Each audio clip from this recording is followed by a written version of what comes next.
what are the signs that you look for to know that you're ovulating? Especially if you're trying naturally and you're trying to plan intercourse during this time, you have to know the signs and symptoms of ovulation. There is a time during the menstrual cycle which we call as the fertile window. This is the time when your body is ready to receive the egg and the sperm and form the embryo. So ovulation happens around this time of the cycle, and in a cycle of say around 28 to 30 days, this can happen around 14th to 16th day or the mid-cycle time of the menstrual cycle. So the hormone known as estrogen, this rises very significantly during the first half of your cycle, and it prepares the uterus and the body for the incoming embryo.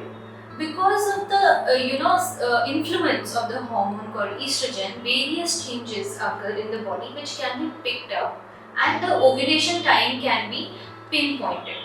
So the first hint that you can take is the change in the cervical mucus. Initially, when the cycle starts, the cervical mucus is usually dry. Around the time of ovulation, this becomes thin, it becomes stretchable and can be seen as usually like an egg white. Some women may also experience some kind of a spotting, ovulation spotting during this period of the menstrual cycle. Also, some other signs and symptoms like decreased basal body temperature just before ovulation, and just after ovulation this temperature may increase. So this change in basal body temperature can be appreciated, but for this proper charting of the basal body temperature may be required. Also, you may see certain signs and symptoms like bloating and breast tenderness during this time of the cycle, and they can also pinpoint to a possible ovulation during this time. Talking about premature menopause and premature ovarian failure, it is very important to distinguish between these two conditions. When we talk about premature menopause, it is a condition in which your ovaries run out of eggs and they are not functioning properly, and they are not producing the hormones that they should before the age of 40. So there is gradual cessation of menstruation in premature menopause, and in premature menopause it can occur because of multiple reasons. For example, it could be physiological, natural, or it could be because of some disease, or it could be some radiation or chemotherapy which has caused the ovarian function to decline before the age of 40 years.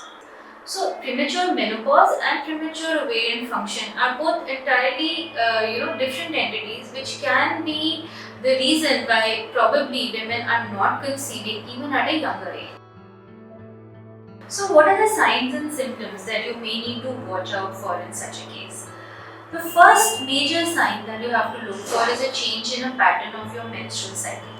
If you've been having more or less regular menstrual cycles all your life and suddenly you notice a change, for example, the duration of your cycle becomes shorter than 28 days, or your flow has been becoming scanty, or you're missing, you're having missed periods. So in that case, you can get it investigated, and there could be a reason why this is happening. Second, you've been trying to conceive for a very long time and you're not able to conceive, so a certain element of subfertility, it could also point towards premature ovarian failure. Symptoms of estrogen deficiency, for example, hair loss, fatigue, pigmentation, these could be pointing towards a change in your hormone levels. For example, a decrease in libido, hot flushes, night sweats. All these, if you pay attention to your body is telling you that there has been a change in your hormones and you should get it investigated. So if we talk about the measures that we can take to avoid infertility, I think lifestyle plays a very, very important role in this. Some lifestyle modifications, if we can make, we can improve our chances of conception. So the first thing to keep in mind regarding this is to maintain good nutrition and proper weight.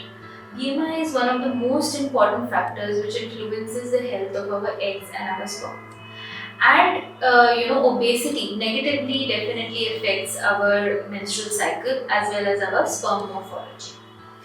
And if we talk about our diet and our nutrition, it is very important to take foods which are very rich in omega-3 fatty acids such as walnuts, almonds, flax seeds. They have a very good effect on preventing infertility.